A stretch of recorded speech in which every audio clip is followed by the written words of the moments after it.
So what it's going to look like for kids arriving on the bus or by family vehicle is everyone's going to be arriving right on School Lane here and pulling up in the designated lane. All of our traffic will then, our foot traffic, will flow in through the two front entrances here. And that will be by homeroom as well. So part of the forum tonight will outline how essentially the homerooms on this half of the building will come in through this main entrance, and then the homerooms on this side of the building will use the other entrance. And so that way, you know, there's a defined ingress and egress for each homeroom and each child. So kids, you know, as you know, in years past, they would come here early in the morning in some instances, and they would play on the field, you know, get going with Foursquare, basketball, and have, you know, some morning recess time, I guess I would call it. And, you know, unfortunately, we're no longer able to do that at the school just because, you know, once kids are on site here, we have to ensure, you know, all the things that we have to ensure in terms of social distancing, supervision, and other pieces. So kids are gonna come, you know, right up here through the two entrances here, and then proceed directly to their classroom, where the classroom teachers will be supervising students in that setting before the start of the school day, which is now 8:45 technically. Okay. So let's walk. All right. Maybe.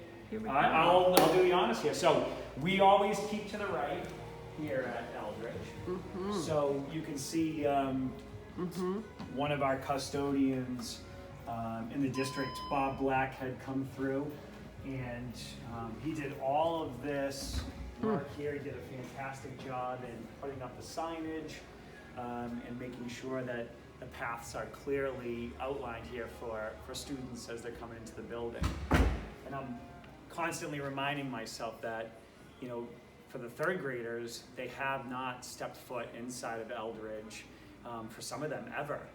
They've only seen, you know, the virtual presentation of Eldredge. Right. So they did not have the in-person orientation opportunity. And for our fourth and fifth graders who are returning, you know, they haven't been in this building since March 12th. So, you know, I'm reminding myself of that. So we're trying to make everything as, you know, streamlined and efficient for them as possible as they come in. So I can take you through, you know, what a typical classroom looks like at this point in time. So this is one of our grade 4 classrooms. And just so you understand a little bit about what, you know, why this design looks the way that it looks. In the initial ride guidance that had come out in mid to late June, I do recall, you know, there was guidance in there that spoke to, you know, seating arrangements that classrooms, you know, should adopt in making sure to, you know, ensure appropriate safety and distancing protocols. So, you know, we're back to traditional, you know, rows in that respect. So what we have here is, you know, classroom teachers have looked at their rosters. You know, as you know, we're reopening in a limited model. So that 50% model has cohort A coming on Tuesdays and Wednesdays, and then cohort B coming on Thursday and Friday. So there's some strategy here with regard to placement of student desks.